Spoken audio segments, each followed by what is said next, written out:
Welcome to episode 131 of the Family Answer Me podcast. Today we're talking about managing your anger in the new year from a biblical worldview. I'm your host, David Orgis, and I'm here with Dr. Mark Crosby. He is a pastor, he is an educator, he is a mental health professional, and he is the resident expert here on the Family Answer Me podcast. Family Answer Me is not a therapy session. We're not able to give specific advice to your circumstances, so we do want to encourage you to seek professional counsel for your unique circumstances. But before we jump in today, if you would go ahead and hit that notification bell and subscribe to our YouTube channel, that would be fantastic. That helps us out a lot. And if you're listening via podcast, if you would go ahead and rate and review our podcast, that also helps us to get the word out about the show. And as always, you can help grow the Family Answer Man community directly by just sharing the show with your friends and your family so they can join you on this journey of building healthier, stronger, happier families. Well, Dr. Mark, good to be here with you today. Yes, this is our first show of 2025. The new year. Yes, it's kind of exciting. There are a lot of people that do ask us from time to time, how do I get my question read? Yeah. How do we get in touch with you? And so just want to remind everybody, you can email us directly. familyanswerman@liveoak.church is our email address. familyanswerman@liveoak.church. That gets us your questions.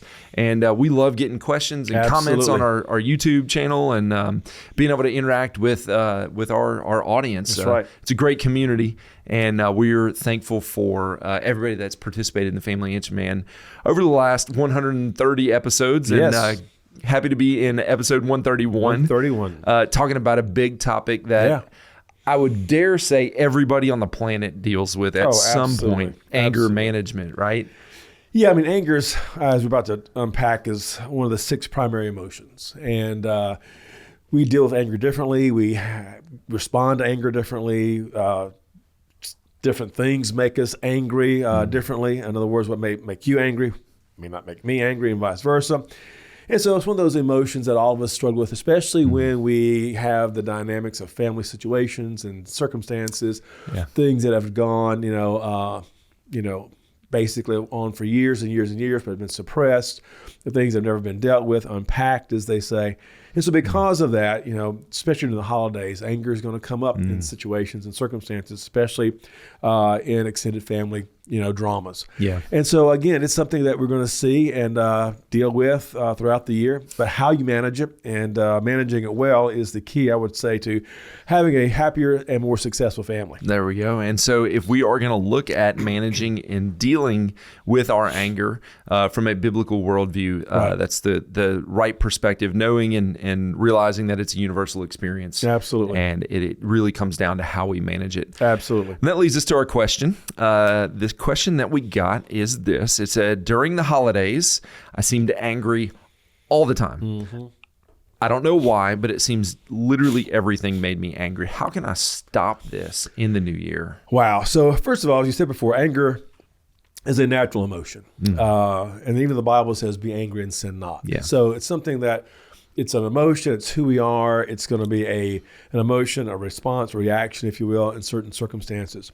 As a matter of fact, we have 6 primary emotions. And sometimes we're aware of this. Sometimes we don't really number them like this. But fear, surprise, happiness, sadness, disgust, and anger are your 6 primary emotions.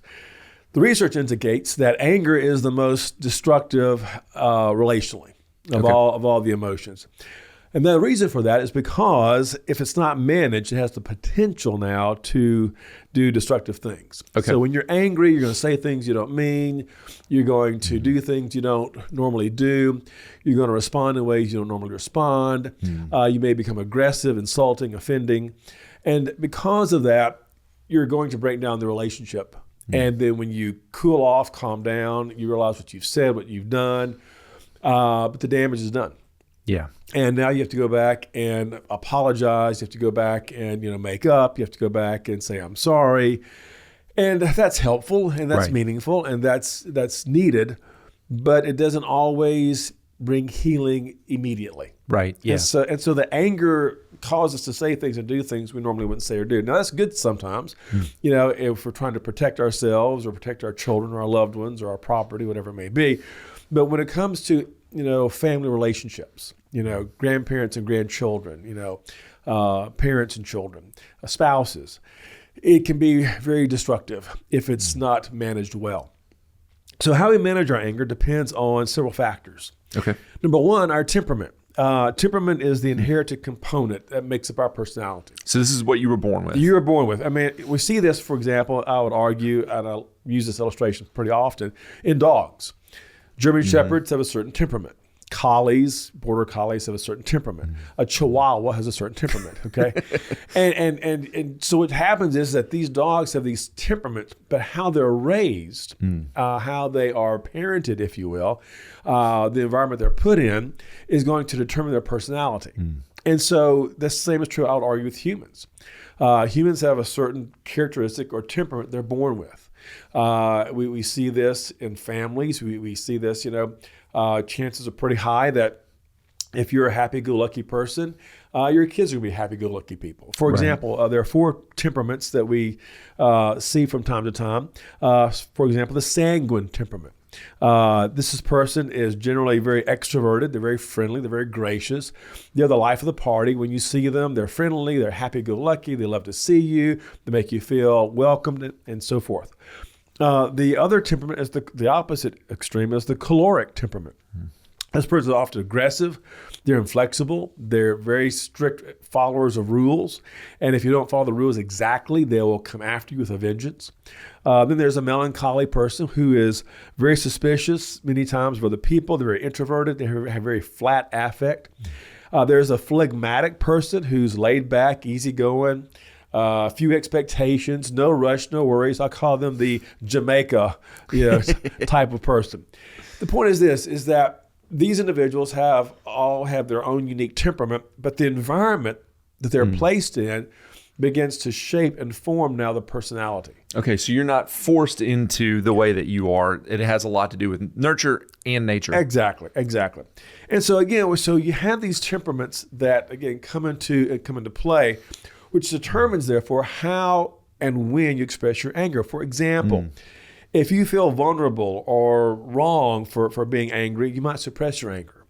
So, for example, if you are a sanguine person and you don't get angry very often, but something's now made you angry, but you don't want to express anger because that's not who you are. You don't want to show anger because that's not who you are. You don't want to feel angry all the time because that's not who you are. What will happen is you'll begin to suppress that anger. But it's still going to come out. But it's going to come out in self-destructive ways. You may start overeating. This is why a person who all of a sudden is gaining lots of weight, you may ask or try to discover, is there something going on? There's something are you angry about? They may pull out their hair. There are a lot of people who will just pull their hair out and they'll have a real bald spot, the very far part of their hair or their head. They may be sarcastic all the time. This person who once was very easygoing, life of the party, is now very sarcastic around people. They'll cut themselves. We see this among teenage girls especially. They withhold affection. This person who used to be very affectionate and very gracious and very considerate and very kind is now no longer doing so. And so what happens is that this individual who feels vulnerable about anger is now no longer being that personality they once had. And what's happening is they are holding it in. They're just suppressing their anger, and it's coming out in a very self-destructive sort of way. Others will not filter their anger. This is the more of the choleric person. They become very aggressive. They insult you. They block you from Facebook. They delete you. And so this person doesn't filter their anger. They almost feel as if they have a right to be angry. They feel that anger is something they need to express. They feel you need to feel their anger. You need to experience their anger. You did this. You caused this. And so now here comes the response that you deserve. And so they will just unleash their anger. Okay. So what happens is that depending on your temperament depends upon how well or what manner in which you release the anger. So, but in this question, this person says they were always angry during the holidays. Right. Now, again, this is not uncommon. Holidays can be a tough time. It can be a tough time. It's stressful. Right. There's a lot of expectations.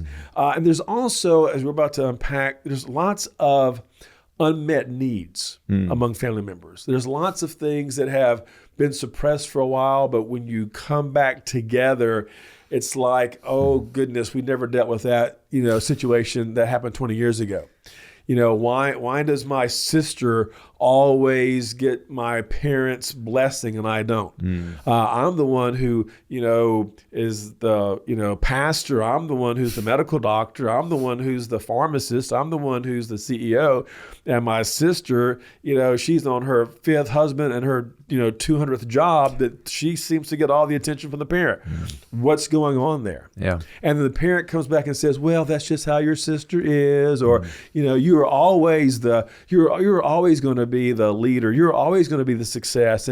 But she just needed, and that just causes this anger inside of you because you feel like I did all the right things. I did all the good things, but I never got the blessing. I mean, that sounds like the story of the prodigal son and the brother that didn't leave, right? Exactly, right there. Exactly. And you see this throughout the Bible. You see this throughout cultures. You see this, in modern day, in historical day. It doesn't matter. It is something that is a theme, throughout time. And so this chronic anger, this always being angry, is like the iceberg. And you have to think of anger that way. Anger is like an iceberg. There's a visible part and there's a below the surface part. There's a visible part that, again, that everybody sees, everybody understands, everybody recognizes, but it's what's below the surface that is the most damaging. Because what's below the surface of anger is fear. Why am I, I'm afraid I'm not going to get the attention. I'm afraid I'm not going to get the understanding. I'm afraid I'm not going to get the sympathy. I'm afraid that I'm going to be done wrong. I'm afraid that my parents are going to give my sister once again, all the blessing and all the grace, and I'm going to have all the expectations of coming up with all the money and all the turkey, and I've got to get all the presents, and I got to have it at my house, and I have to be the hostess with the mostest, but my sister doesn't have to do anything. Yeah.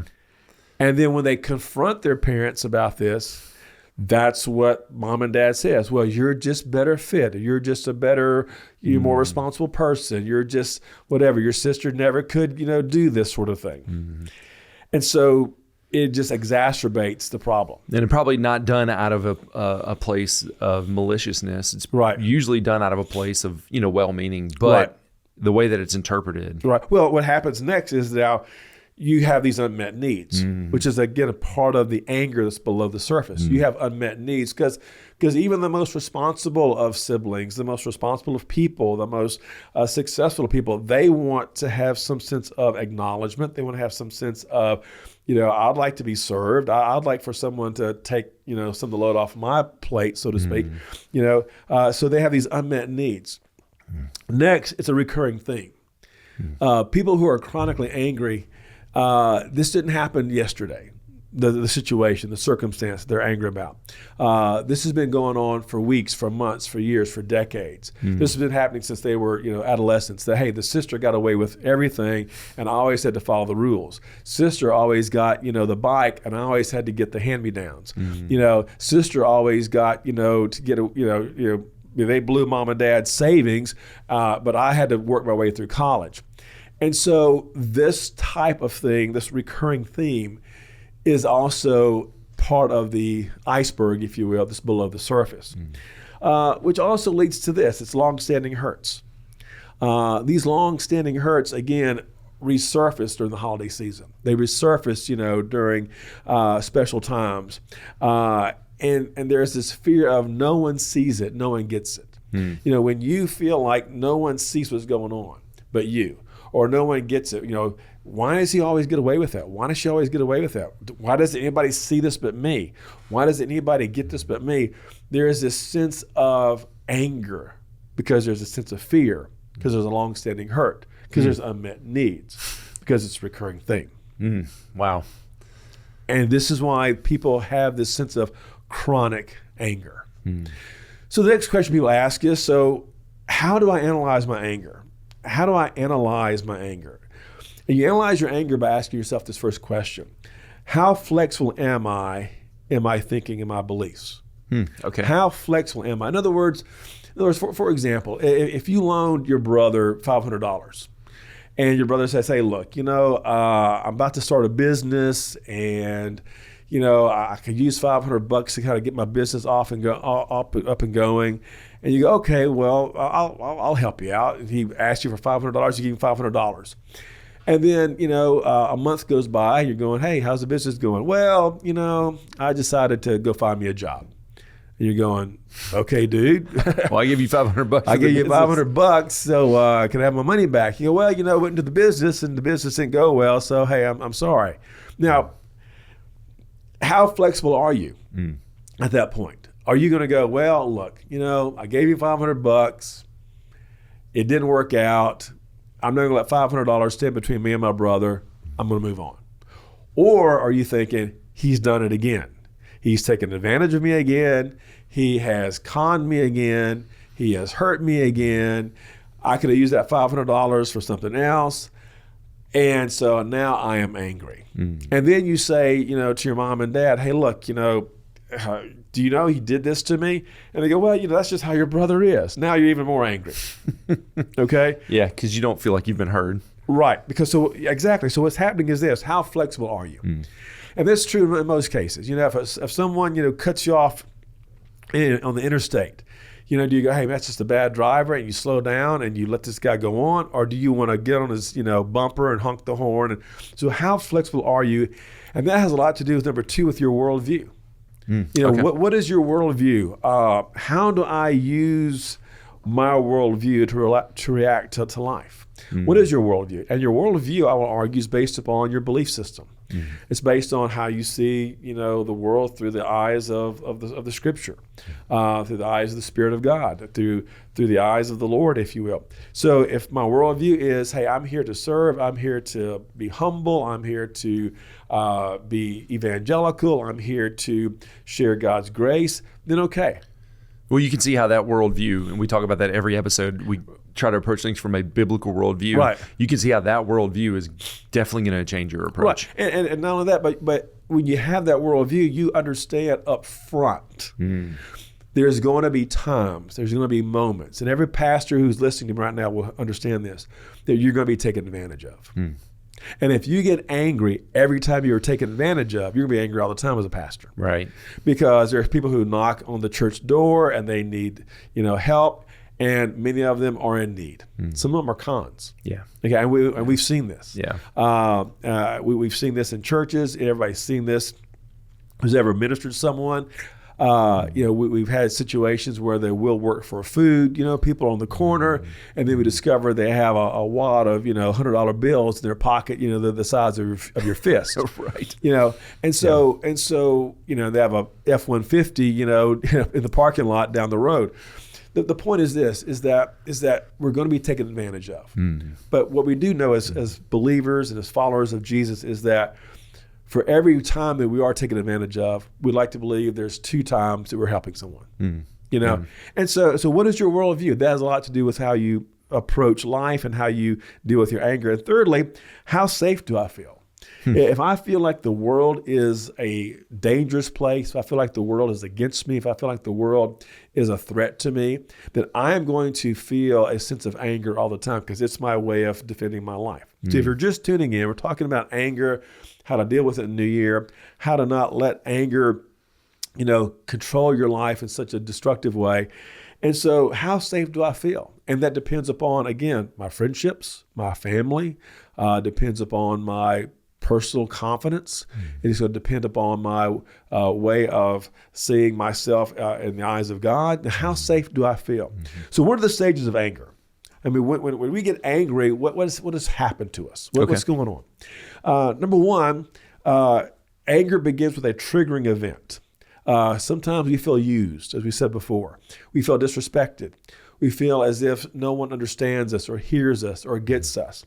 And so there's this triggering event. Again, I realized I gave my brother $500 and he just, took that money and did something else with it that he said he wasn't going to do.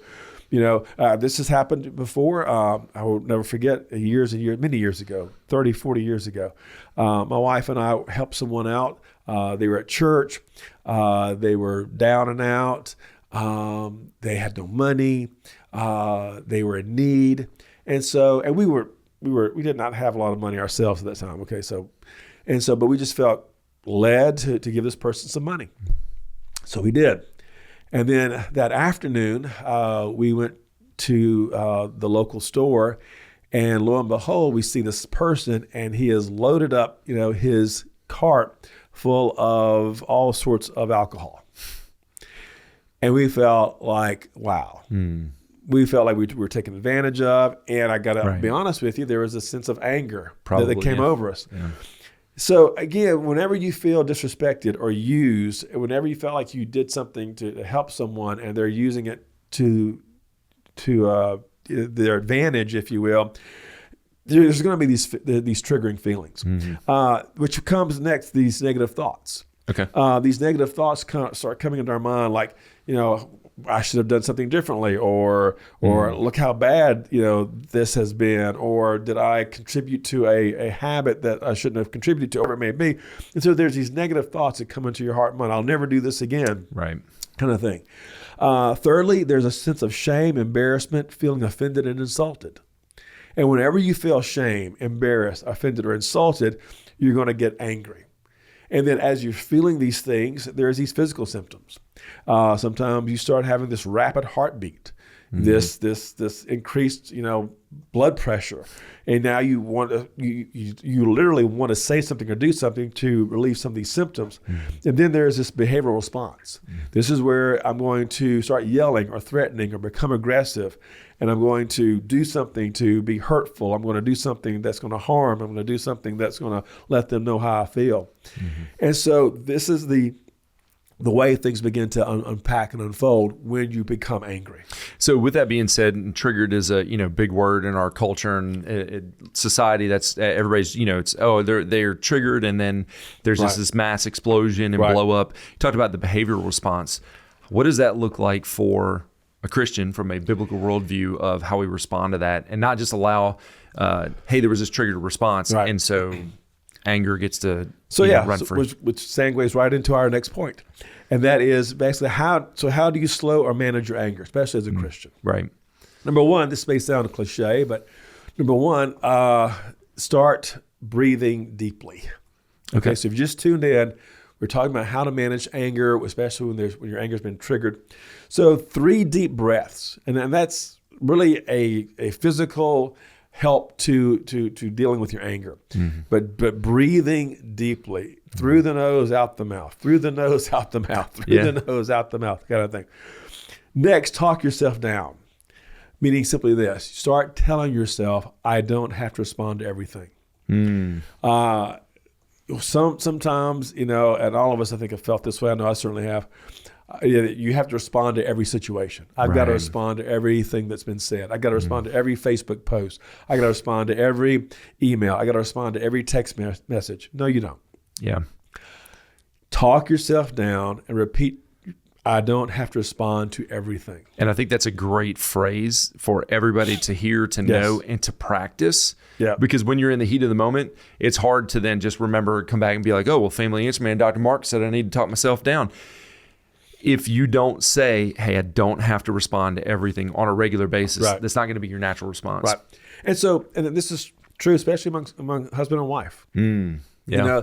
How many times, could the argument have not escalated had you just not responded? Ooh, yeah. Had you just, basically nod, grinned, and moved on, kind of thing. But just keep telling yourself, I don't have to respond to everything.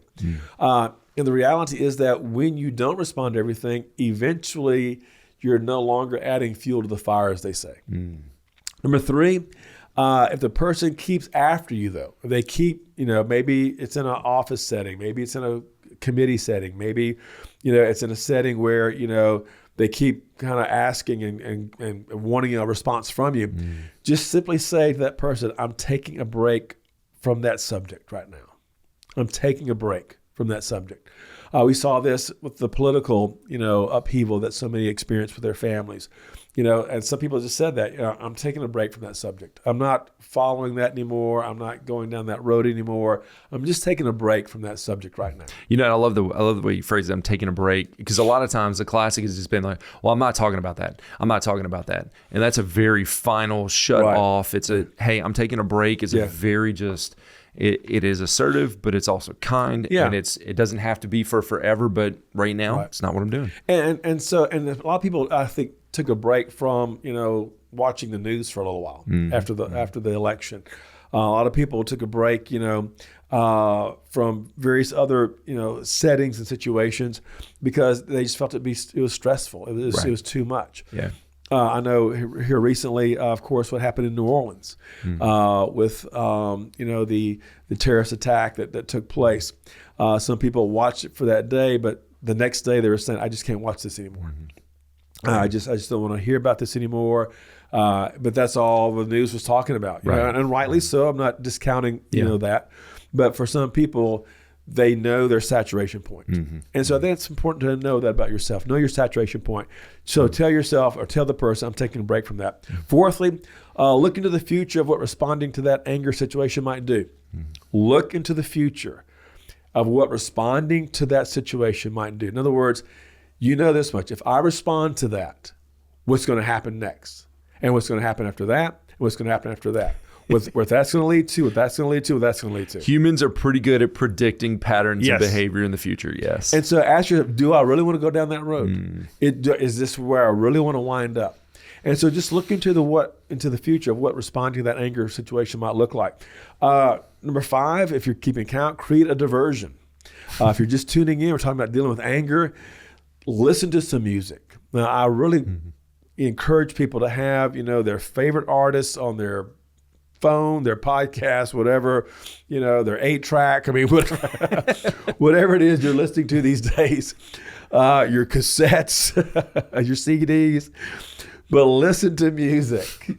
Music really does bring down the anger. Yeah. It really does. It really has a calming effect. Hot showers has a calming effect. Long walks have a calming effect. A vigorous workout has a calming effect.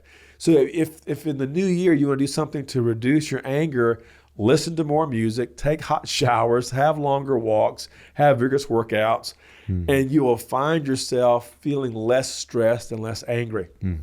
Journal. I know that sounds cliche, but it's true. Learn how to journal. Learn how to write down your thoughts, your feelings. Learn how to write down your prayers, if you will.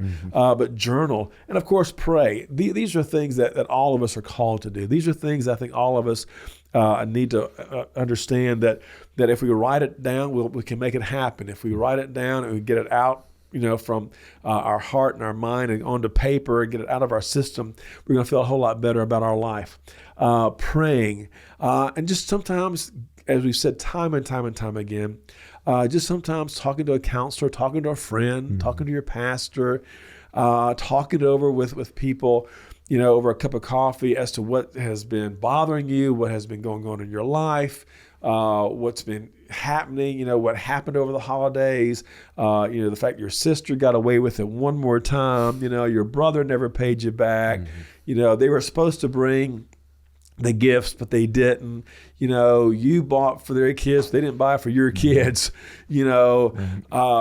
These things, are going to happen. Talk it out. Don't let it find its root in your heart that creates this bitterness, that creates this unforgiveness, that creates this division, that creates this tension and stress between you and those you love.